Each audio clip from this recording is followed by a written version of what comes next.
Elle est venue à plusieurs. Oui, on est deux. Et une autre casse-couille pour le coup. Je fabrique des casse-couilles. C'est une fille? Oui, oui, voilà. Bravo. Alors, merci. Oui, alors je me suis coincée un nerf, du coup, à cause de ma grossesse. C'est pour ça que je boite, mais j'aime bien. Ça me donne un petit côté parti socialiste. Sauf que moi, je porte la vie, hein, pas la loose. Voilà. Bonsoir, Anne, je suis ravie de te voir. Non mais Cyril, tu sais quoi, avec Anne, on aurait dû inviter Nicolas Hulot, parce que comme ça on avait du rouge et un vert et on était dans les tons de Noël. C'était vachement plus cohérent, bah oui. C'était poète. Alors c'est gentil parce que de venir nous voir, parce qu'en fait dans 20 minutes, vous êtes dans le jury de Miss France à Châteauroux. C'est quand même bien foutu la télé. Et après on dit que c'est Chris Froome qu'on accuse de dopage, voilà. D'ailleurs, vous avez entendu sa défense à Chris Froome? Dis donc, pour un asthmatique, il manque pas d'air. Ah, ouais, bon. Alors,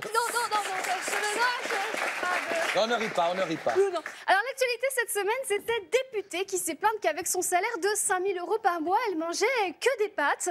En même temps, c'est logique qu'elle mange des pâtes, puisqu'apparemment, elle aime beaucoup le blé. Voilà, cinéma.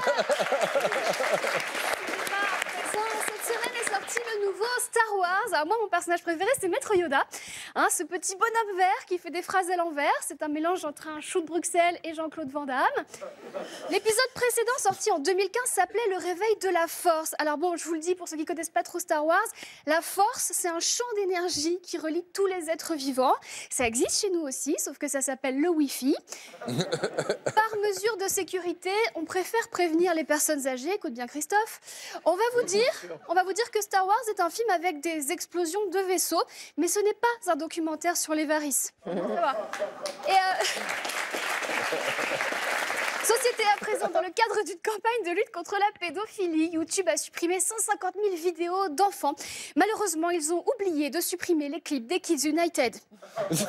C'est dur à dire en même temps. Alors, avant de partir, je ne peux que vous encourager à aller voir le spectacle d'Anne Romanoff. Aimons-nous les uns les autres, et encore et encore. Très très poétique. La référence est biblique, mais j'ai vu le spectacle, il est beaucoup moins chiant que la Bible. Juste, j'ouvre une parenthèse, le seul moment savoureux de la Bible, c'est quand on apprend que Marie-Madeleine est en fait une prostituée. Oui, dans la Bible, on apprend que les voies du Seigneur sont impénétrables, mais pas Marie-Madeleine. C'est une blague de Noël, un petit peu, je vous l'offre. Merci à ma belle-mère. Là, voilà. faut y aller. Elle est confiante, elle peut tout dire, elle est enceinte. Je sers à ça, voilà. C'était ma dernière chronique avant les fêtes. On se retrouve à la rentrée sur Canal+, cette chaîne que j'aime tant, car elle ressemble à ma vie, qui, elle non plus, n'est pas toujours claire. Merci beaucoup. Merci Christine. On la retrouve à la rentrée.